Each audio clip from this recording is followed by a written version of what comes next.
You know what? Excuse me. You know what Love and Thunder is, or Thor 4?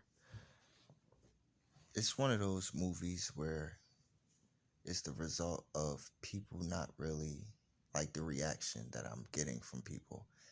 People really don't know who those characters are like that because you're used to learning about the planetary based characters like X-Men, Spider-Man, Fantastic Four, Blade, Wolverine, like characters like that. Maybe even Ghost Rider. It's not a lot of people that I grew up with that knew what the Eternals was. Celestials, that God exists, um, pantheons, all these things. Like they didn't even realize that Thor wasn't just an alien. So I do see a lot of I guess a quieter reaction than people are used to. Like even when I went to Eternals, like to me, visually, this is the best shit I've seen ever. Cause I mean, you've never seen gods do God stuff. You've seen the entire universe stand up in Thor 4, which is eternity. Eternity is the embodiment of the universe.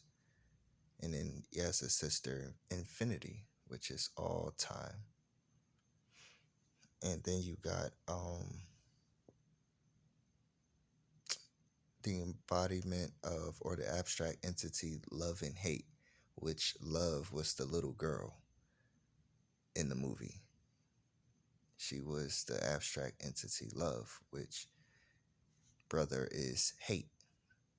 They have a guy named In Betweener, which he is the abstract entity of all things that is just in between black, white, yes, no, right, wrong. Literally that. It's all kinds of things in Marvel though. And even dimensions of like when people die and how you can die but not die. Like, yeah, you're dead physically, but your soul belongs to some other godly entities that have an attachment to you. Like, I'm pretty sure a lot of magical beings have a bunch of other places that they go to when they die. And it kind of keeps them alive in reality. But on a physical plane, they're not anything.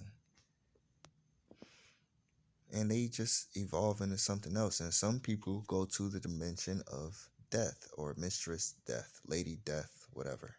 But the abstract entity of death in the multiverse. So, yeah, yeah. And it goes on and on and on and on and on. Satan, uh, Dormammu, Lord Chaos, Master Order, all of that. Yeah, man. Anyway, I just wanted to say that, but to me, I think the movie, um, I give it an 8. I don't think, I think Endgame would probably be the standard of what a 10 out of 10 would be. So until you get like Secret Wars, you're not going to see a real 10 out of 10. But I think this is a solid 8. I don't think this is as bad as a lot of people claim. And then the Easter eggs are crazy. Living Tribunal, which is like the judge of the multiverse, the next step under God. Um, so, I mean, it was just a whole lot of things going on. Even, I think what I probably didn't like was I wanted more of a showcase of Thor, but they said they cut it out because it would have got the R rating. But, sometimes you should push for that because you'll see the full extent of a character sometimes that needs that shine in order to see how they're a problem. Because it almost felt like Thor was damn near untouchable. Like that Wonder Woman effect where in her second movie, she was losing her powers, but she still felt untouchable. And in all aspects, she should be because her level of power. But I'm just saying, it's like if you're gonna have an enemy that's supposed to match you, then at least,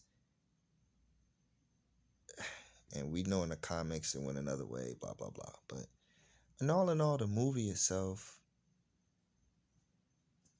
it wasn't bad at all. But yeah, man, that's all I gotta say about it.